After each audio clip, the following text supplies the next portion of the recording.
culture is personified. Nothing is Shruti and Shruti.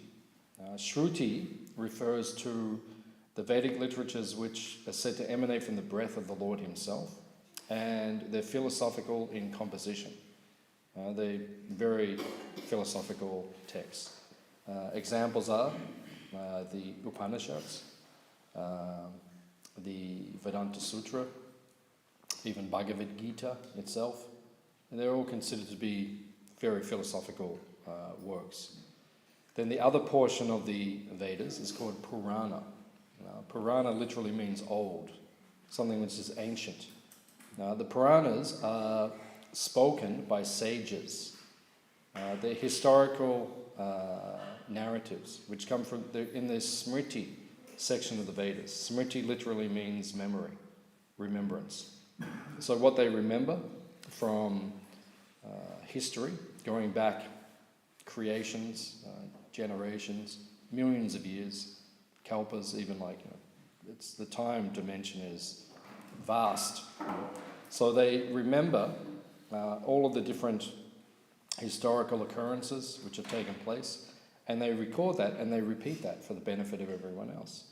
Now the Smriti literatures, they're recorded in the shape of stories and pastimes. So you get the philosophy of the Shruti, but within the pastime or the palatable form of a lila within the Smriti. Which means that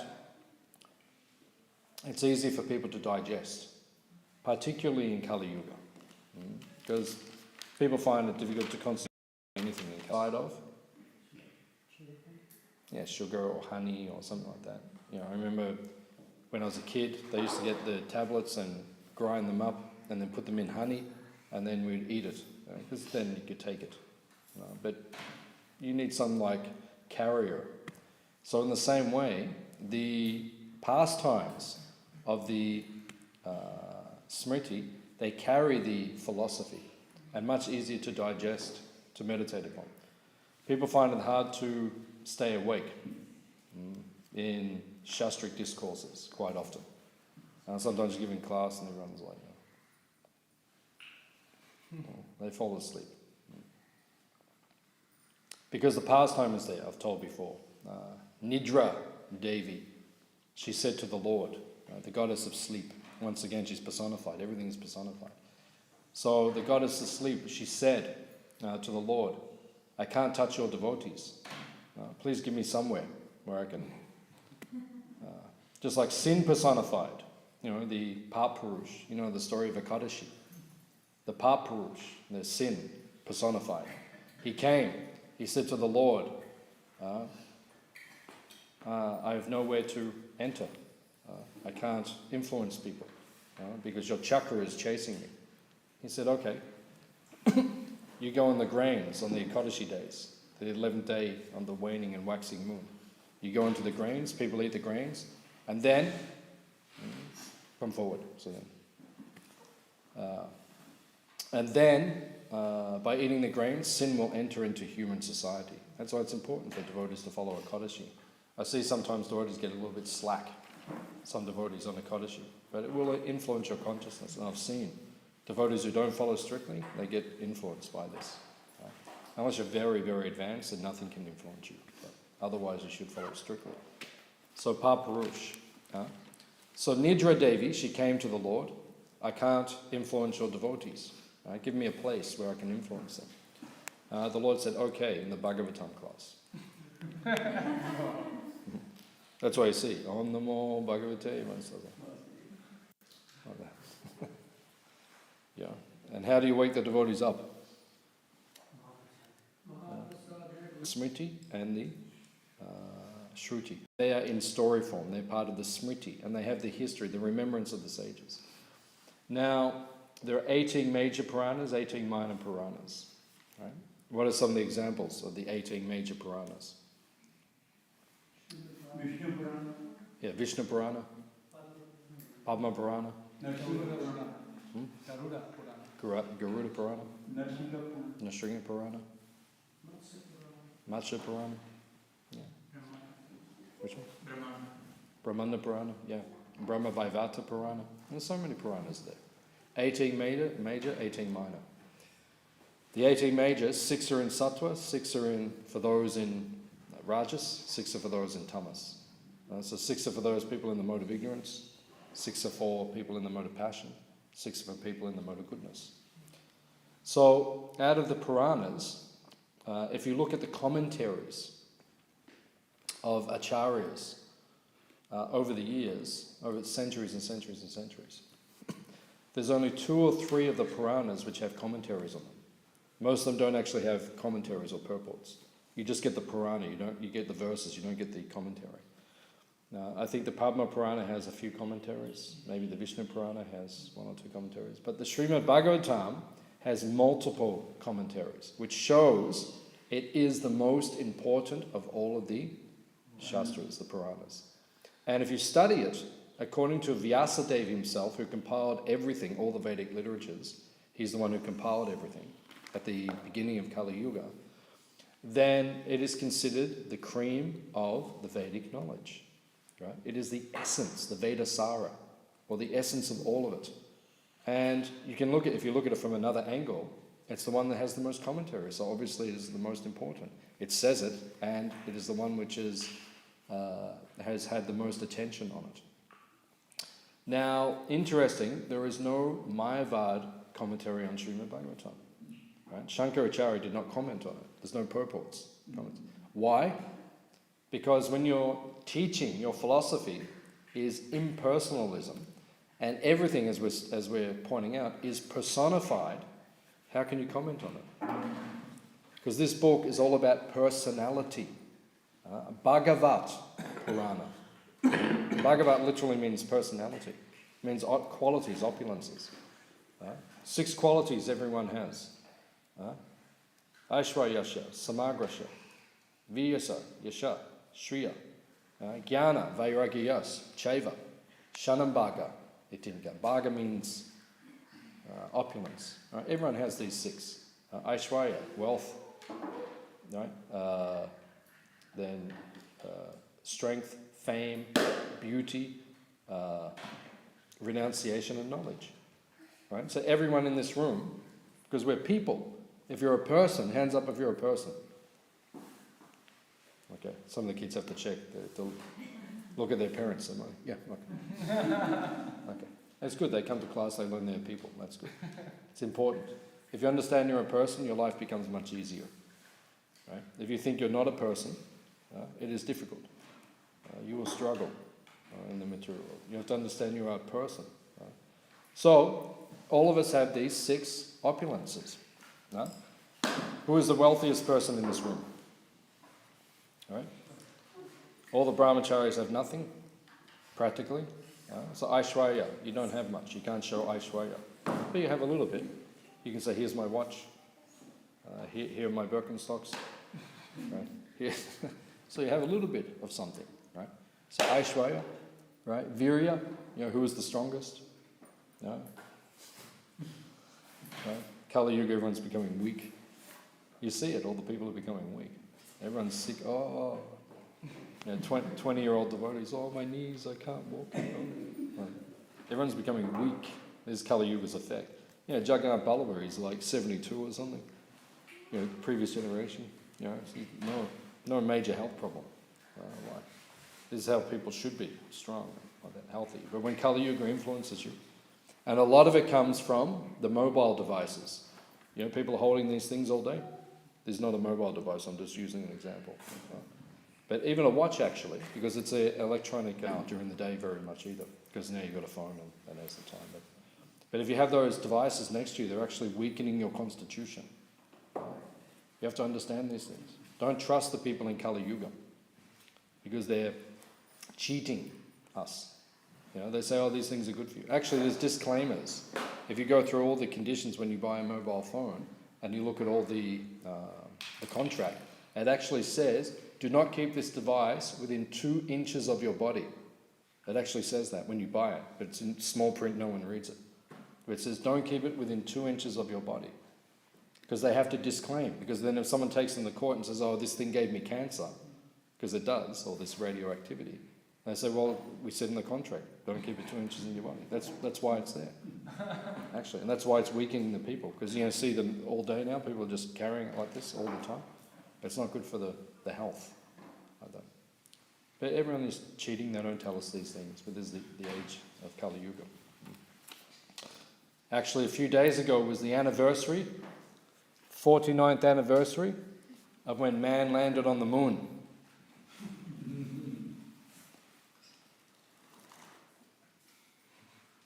We have footage. They walked on the moon. No, it's more cheating. More cheating. We landed on the moon. Prabhupada says they did not. Prabhupada was on the planet, 1969 when it happened. He was in London. Prabhupada was in one room, they were in another room, they were watching a man walking, landing on the moon. And then Prabhupada said, they are not on the moon. He said it. Interesting. He was always ahead of the times. Now 60% of the American public do not believe that man actually landed on the moon. Right? The other 40% do. But 60%, many people do not believe. And we can prove it in many ways. They did not land on the moon. And they'll say, well, we can prove they did. So choose who you want to believe. I believe Prabhupada. Srila Prabhupada ki. Yeah. Whatever Prabhupada says, that is true. That's my personal belief. You make up your own mind. Right? That's what I believe. So, everyone has these opulences, 6 opulences, to some degree. So then, Srimad Bhagavatam. Srimad Bhagavatam. It's about the personality. That's why the Mayavadi could not comment on the Srimad Bhagavatam. Because it establishes God is a person. Just like at the moment we're studying in our Bhaktivedanta course the 10th canto of the Bhagavatam. It's all about God being a person. Aishwa Yasha, Samakrita, Virya, Yasha, Shriya, Jnana, Vairagya. It's all there. And he shows it to an unlimited degree. Well, just like we just finished chapter 62, 63. In the 10th canto. Does anyone remember what takes place around about that time? King Nuga, that's 64. Yeah, that's what we're studying right now. But chapter 62 and 68, Krishna fights with Banasura. And this shows Krishna's unlimited potency. He's Aishwarya and he's Virya. Because who does Krishna fight with? There's a big fight. Banasura's army comes, Krishna's army comes, right? It's all over. Banasura has captured Aniruddha, Krishna's grandson, right? The Yadus, they say, we will not tolerate this. Krishna and Balaram stand up, Pradyumna, and they all charge up to Banasura's kingdom. Banasura brings his army. Banasura has been worshipping Lord Shiva. Right? Lord Shiva's son is Kartikeya. Right? So then they come out to fight on behalf of Banasura and Krishna. So this shows Krishna's supreme position. Because no one in this universe can defeat Lord Shiva in battle. No one can beat him. He is Mahadev. He is immeasurably powerful. You can't understand how powerful Lord Shiva is. Right? It is there in the Mahabharata. There is one pastime where Indra approaches Lord Shiva. And Lord Shiva takes the form of a young boy with golden complexion. And he's playing dice with young girls in the forest. So they're rolling, just playing dice like this. And Indra walks in. Right? And as Shiva is playing dice, tears are coming from his eyes. Right? And as the tears come from his eyes, they land in the river, which is next to him, and they turn into golden lotus flowers. And then they float down the river. So his teardrops turn into golden lotus flowers and float down the river. Have you seen it? Who can do this? Who can do this? We must be crazy if we believe all this stuff. We're actually crazy. I mean, do you actually believe this stuff? You know, you go out the temple now and go down Dank Street. This is 197.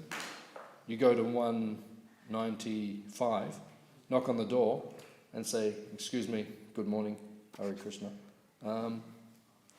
Lord Shiva, when he cries, the drops come and they land in the river, they turn into golden lotus flowers and they float down the river. Like that. And they will shut the door and say, okay, next time just bring some pakoras. And then they shut the door and then like that. They can't, who will believe it? You have to be crazy to believe this stuff. But we believe all this stuff. Why? Because we have faith, Shraddha, in the Bhagavatam. Right? So Lord Shiva, he's crying like that, they come down. So Indra, he is further down the river. He sees the flowers go past. So he thinks, where are these golden lotuses coming from? So he walks up the river, right? And then he comes and he sees Lord Shiva is there, playing like this. And Indra's very powerful. So Lord Indra says, excuse me,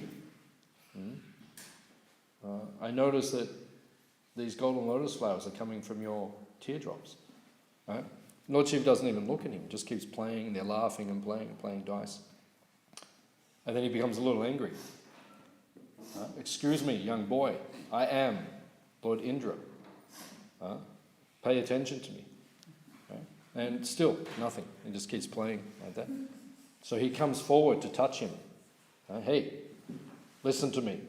So as he comes forward, Lord Shiva just looks at him. Right? And just looking at him, Indra goes, he can't move. Just by Lord Shiva's glance. That's how powerful Lord Shiva is. Indra is the most powerful god. Right? Before Lord Shiva, just by his glance, he can't move.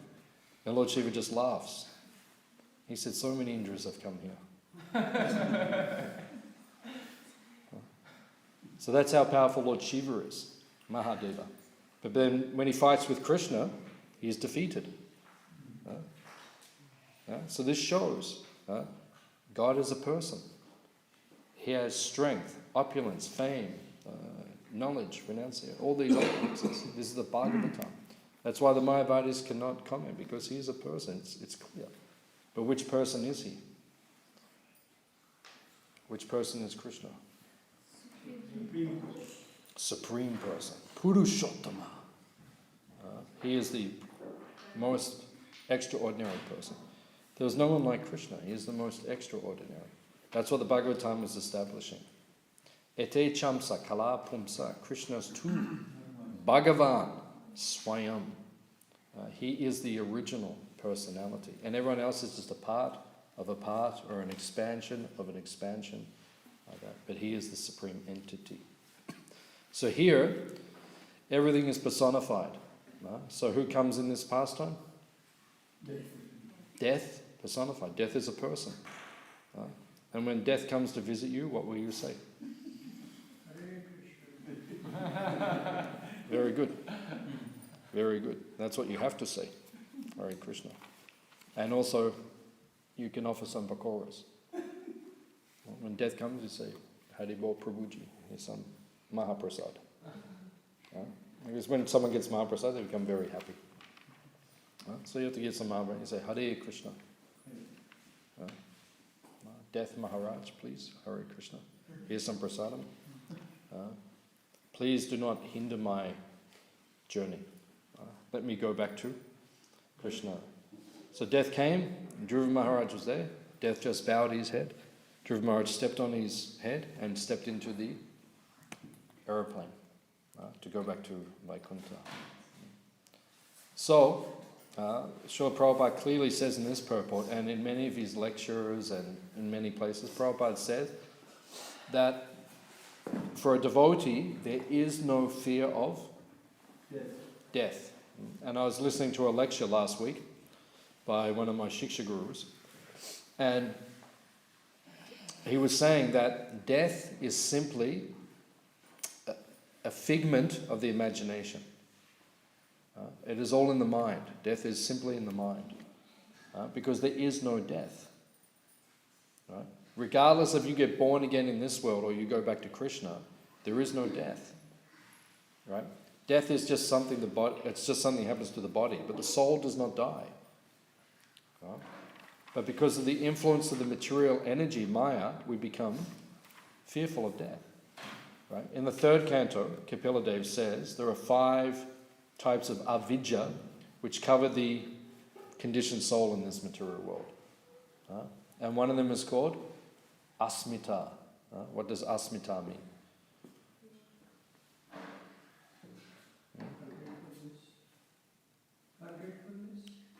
It means fear of death. Yeah, it's one of the 5 types of avidya. Avidya means ignorance. And then there are 5 subcategories. Raga, dvesh, asmita. What are the other 2? Raga, dvesh, asmita. And there's 2 more. Which are there? I can't remember. I don't have them firmly in my mind. But one of them is... What's that? I don't think it's pramad. But I can't remember. But it's in there. It's in Kapila's teachings. So asmita is one of the types of ignorance which cover the conditioned soul, which keep us bound in this material world. Raga and dvesh means attachment and rejection. You're attached to things in this world. Rag, that's what keeps you in this world, because you're attached. What are you attached to? Your saffron colour. Some attached. Some people are attached. Oh, I have to have saffron. I have to have saffron. I can't not wear saffron. If I don't wear saffron, then everyone will reject me. People won't respect me. Even white, or I don't even know what I am. I'm halfway in between a sannyasi and a grihasta. I don't even know what colour that is. Huh? Off-white, yeah, very good. Off-white. I don't know what colour that is, but anyway. But the point is that people become attached to the colour. It's just a colour, that's all it is. But people are attached. Oh, no, I have to have that colour. No, it doesn't matter. In Lord Chaitanya's teachings, whichever colour you're wearing, that is insignificant. What is significant is your nama ruchi, your taste for chanting the holy name. I wore that colour for 8 years. A very good colour to wear. Very good. Because when you wear that colour, your life is simple. Right? You may not wear that colour your whole life. Right? You may, but you may not. Right? So while you are wearing that colour, take advantage of it.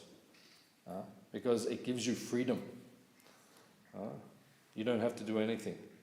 Prabhupada says brahmachari has 3 bags, or brahmacharini. Book bag, sleeping bag, japa bag. Bus, that's your life. You're either you're sleeping, or you're chanting, or you're distributing books. That's brahmachari life. That's it. Hari Bol, Hare Krishna.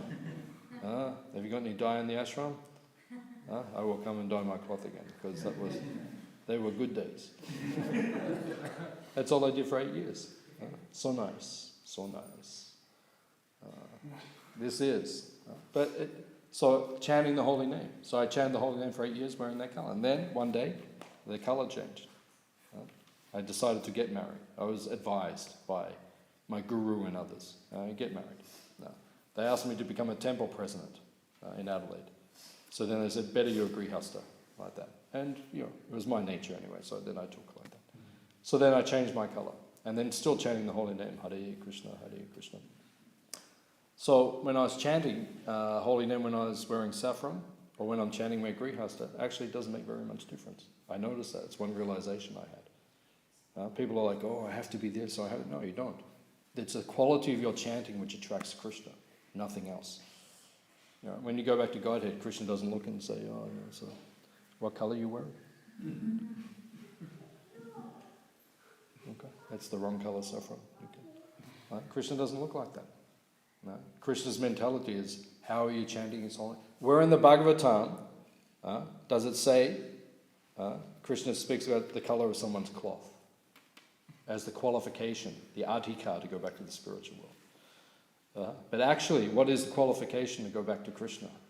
Bhagavatam clearly says in the 2nd canto, Harinam Anu Kirtanam. The entire process which the Bhagavatam gives us to become self-realized is Harinam Anu Kirtanam. Anu Kirtanam. Anu means continuously. You have to chant the holy name continuously.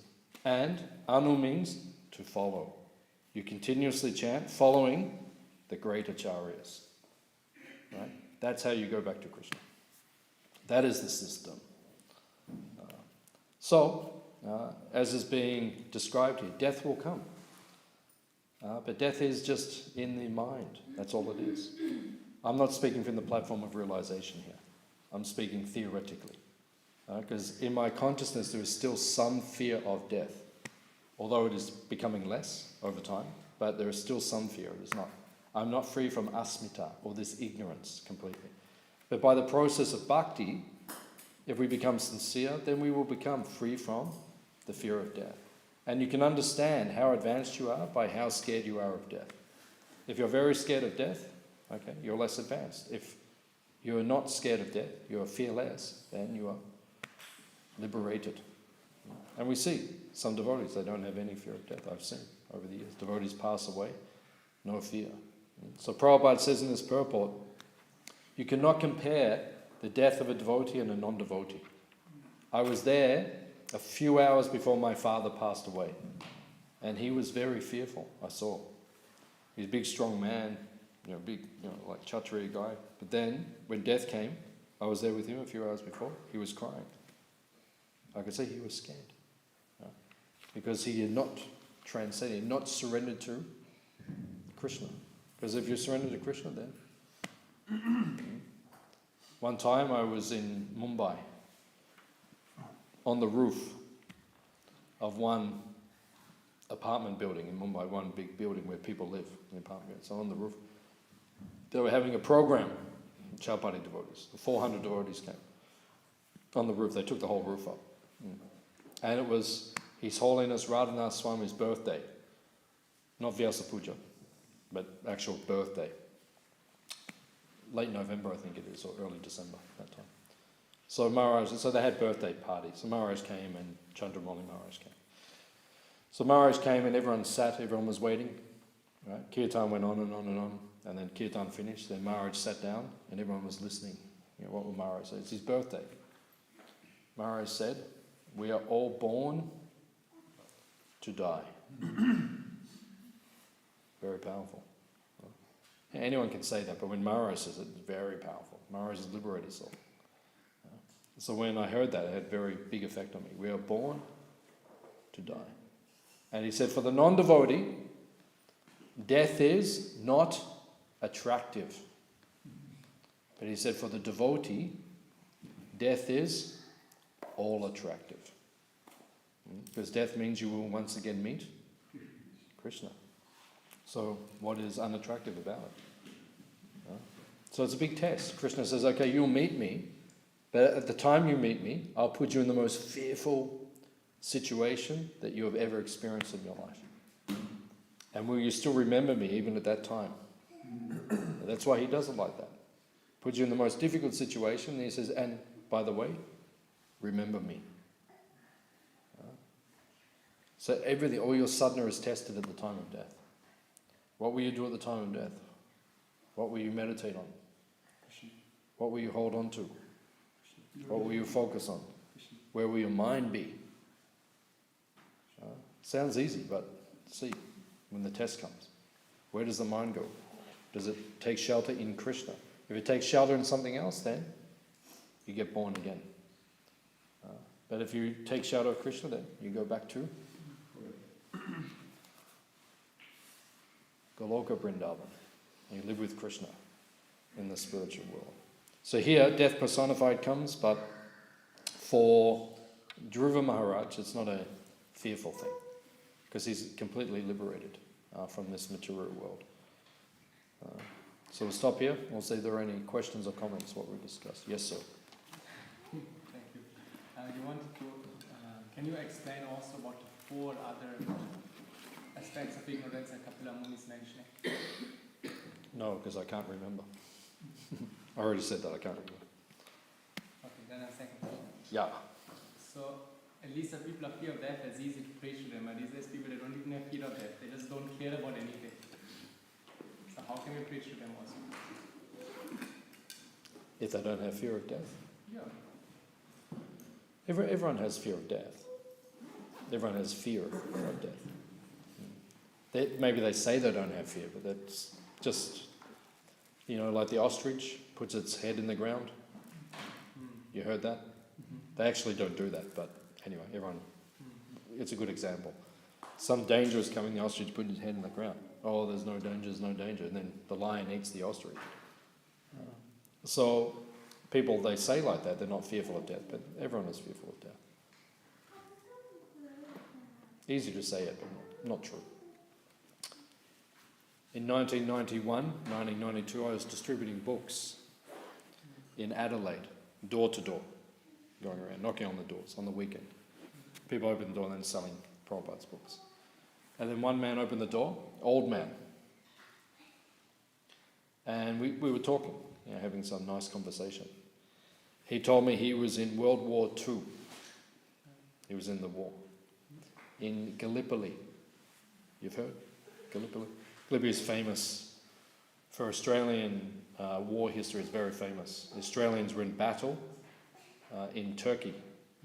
And it was a horrible situation. Horrible. And many of them died on both sides. And he was there. And he said bombs were dropping. And he said all the soldiers were in the trench, all the soldiers. And he said that before the bombs were dropping, 50% believed in God, 50% did not believe in God. But he said when the bombs started dropping, he said every man was on his knees praying to God. Save me, save me, save me, save me. So people say, I don't believe in death, I don't believe in God. Yeah, whatever, that's okay. But when bombs start dropping, you will change, you watch. And bombs will come. They come in one form or another, but the material world will give you a good bombing at some point in time. So people say not fear of death, it's not true. If they choose to not be, then preach to them, give them the holy name, give them prasadam, and then those who have some realization, then preach to them. Those who don't have realization, then just give them prasadam and holy name. But then you find amongst a group, so Prabhupada says on every corner, every street corner, there is a devotee. So 20 people are waiting to cross the street, Collins Street, Swanston Street on the corner. When the lights are stopped, you see there's 20 people. One of them is a devotee. So you've got to find that devotee. That's hard. But when you find that person, that one person will listen. Then you can teach them. Anyone have the 5 yet? Do we find them? They're in Patanjali's Yoga Sutras as well. He speaks of the 5. One is raga, one is dvesh. Means attachment and rejection. They're 2 of the ignorances which cover us. One is asmita. I think one is avidya, which means ignorance itself, and then there's one more.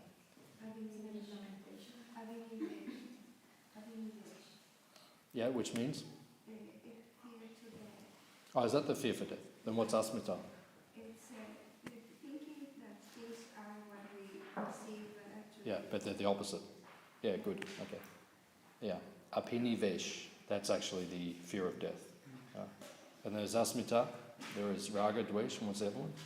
Avidya, raga, Dvesha. avidya, smita, raga, dvesha, and avidya. Yeah, okay. They're the 5. So asmita means the material energy or ignorance makes us feel that one thing is one way, but it's actually the other. Right? So a boy sees a girl, right? A girl sees a boy, and they think that will give me happiness. But deep within that karmic situation is exactly the opposite thing.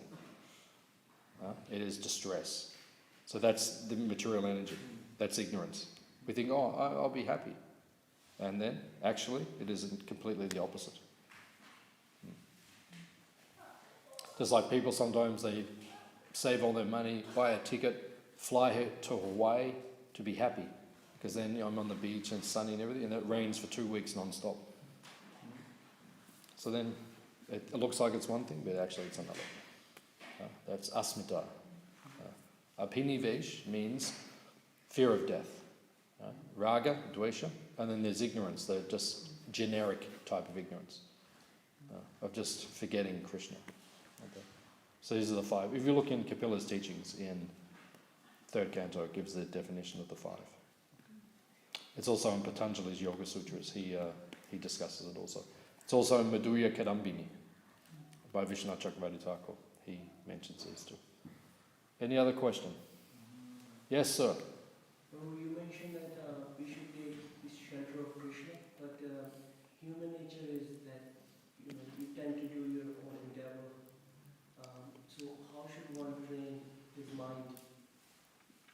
What is your point?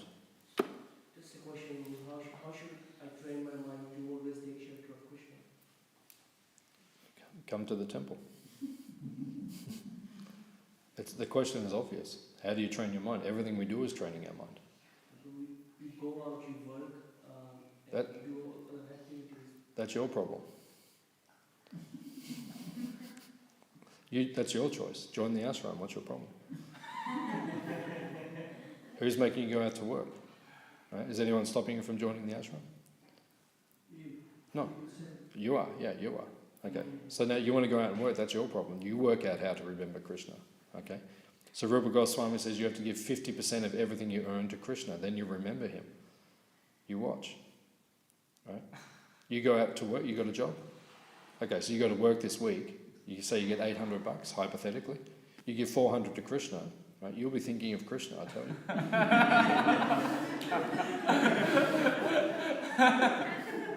Isn't it? Isn't it? Yeah. So every ashram has its way of becoming purified, right? Brahmachari, how do they become purified? Vidya. Vidya means knowledge. If you're brahmachari or brahmacharini, you have to cultivate knowledge. That's how you become purified. If you don't cultivate knowledge as brahmachari or brahmachari, you don't become purified. Right? Grihasta, how do they become purified? Dana. Right? You give $400, man, you're going to be purified. I tell you. I tell you, you'll be purified. You'll be as purified as a brahmachari. If you give. Right?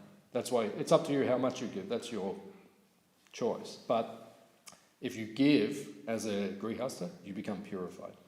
Dana. If you don't give, you keep too much for yourself, you won't become purified. Then vanaprastha. How do they become purified? Tapa. Yeah, tapa. Austerity. Vanaprastha. Vanaprastha means the husband and wife. You go through grihasta ashram, then you get to like 50, hypothetically. You have kids at 25, hypothetically. Just like, Sri Krishna Prabhu, in this temple, Sri Krishna, and Nirmala Krishna, you know who I'm talking about? His wife and, So then their children just got married, right, the other day. Abhishek just got married, right, and Sweta got married last year. What's that? This year in January. Yeah, so Sweta got married and now okay, they've gone through a grihasta life, they're older now, the kids are married, now it is vanaprastha. Vanaprastha means the kids have left home, you don't have so many responsibilities, now the husband and wife, they focus more on spiritual life, they do tapasya, some austerity to purify themselves to reach Krishna. So that's and if you don't do that, once the kids are old and you've gone through grihasta ashram, you don't start doing some austerity and becoming more renounced, you don't get purified. Right? And then the final ashram is sannyas. And how does he become purified? Satyam. Preaching the param satyam dhimihi. Bhagavatam says, first verse. You must preach the param satyam, the supreme truth. If the sannyasi is not preaching the supreme truth, he doesn't become purified. So each ashram has its mode of operandus or way of becoming purified. So you're saying, how do I become purified? It's more like when you have a difficulty at that time, how to take shelter of Krishna rather than doing one's own endeavor.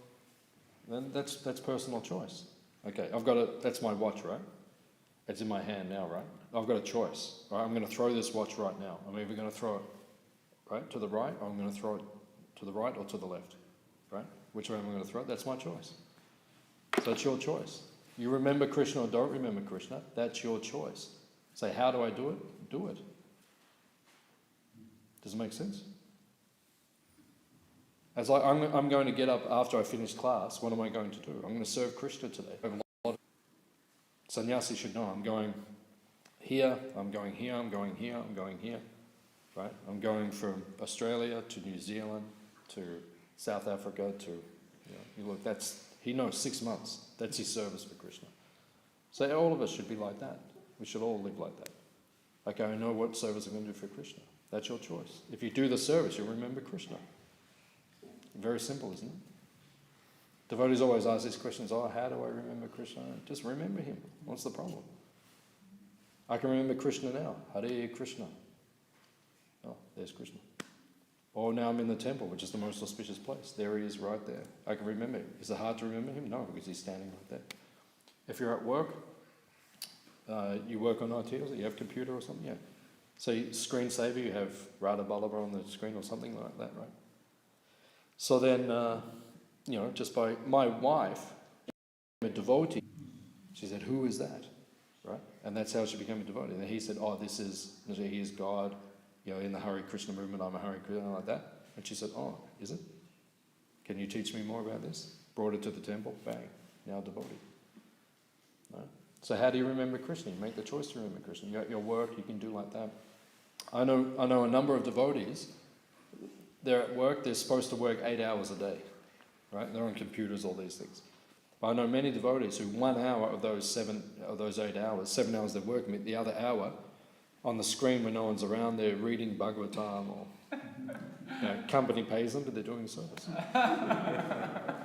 Many devotees do all this kind of thing. A lot of cheating going on. Right. You have to do it. Remember Krishna. Huh? You're right, just telling me all the things he does. At work. How much is it?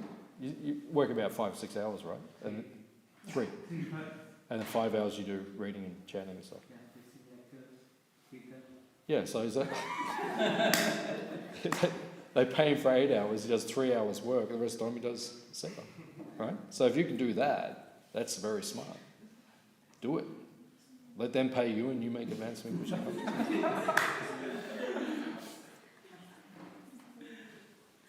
And then if you can't do it, like that, then you have to work out how to remember Krishna in other ways, like that. Or sometimes, you have to do your work, but in your mind, you're thinking, I wish I wasn't doing this, I wish I could just serve Krishna. So in any way you can remember Krishna, that's up to you. Does it make sense? Okay. Just what we had, for a few people, okay, the Krishna Dutas will come and get them. But in this case, the two associates, the Lord came and for Dhruva Maharaj, but still death came as well. So is it just can happen anyway? No, death means when you die, death is there. You die. So the personality of death comes, that's all. But not Yamaraj. No, Yamaraj means... Yamaraj doesn't come when you die. He sends Yamaduta. The king doesn't come. He sends the soldiers, bring him back, that's all. So Yamaduta come. Yamaduta is for sinful people. Not for devotee, not for pious people. So is there one of the soldiers of Yamaraj as well? No, he's a separate personality. Death personified. He's a personality, he comes. Well, that's all. Yes, sir. So for the sinful people, the Yamadutas come. For the devotees, the Vishnudutas come. For the pious people, also the Vishnudutas come, or is it comes for the pious people? Not Vishnudutas, but they'll be taken to their next birth. I'm not sure by who, whether it's just arranged by the material energy or whether someone actually carries them to that place. But generally you go. It's like if you die and you've been very sinful, you die, and then you go to the Yamadutas take you to Yamaraj's Loka, and you've been very sinful, and then Yamaraj says, okay, now you go to a hellish planet for millions of years. So you go down, you suffer, like in the Bhagavatam, and then you come back and then you're thrown into your next body. So that time that you go from when you die to your next body, that's like a couple of moments. But then Yamaraj, in his world, time goes, extends out, and all this stuff takes place, and then it comes back. But in this realm, it's just a few moments. Like that. So time is different all over the universe. Different types of time. Yes. One question to the point before. Yes. I was reading in Bhagavatam that if you serve Krishna, it is like you having a paramour, and actually you should be even more careful than executing your material duties. So how can we combine it with this advice that people should only work half as much and then these are the time to serve Krishna. What do you mean? Because I thought I read that actually you should execute the material duties even more carefully and not be slack. What is the question? Question is that basically it means that when you're working, then if you can do 5 hours of, like Niraj does, he does 5 hours of reading and chanting, 3 hours of actual work, then that's first class. But then in that 3 hours, right, he does the 8 hours that the company expects. So that's, most of the time they're wasting time anyway. So if you can do 3 hours and they're going to pay for it, that's their problem. You do the 3 hours. And, so devotees, they need to be very intelligent how to get away with things. So. Any other question? In the translation of this written, not caring for their Guru Maharaj took advantage of the opportunity to put his feet. It is not an offense. Of course, Guru Maharaj is pure devotee. He can do anything. But otherwise, it's offensive to put hand. Step on someone's head? Yeah, you don't step on someone's head. You don't step on someone's head. One time Prabhupada was sitting on the Vyasa-san, not here, but somewhere, and the devotees, they had to do some work above Prabhupada. They were fixing something, and they said, Prabhupada, can you please move so that we can... And Prabhupada said, you can stand on my head to serve Krishna. Then Prabhupada moved, but he was making the point. So, any other question? Okay, Srila Prabhupada ki.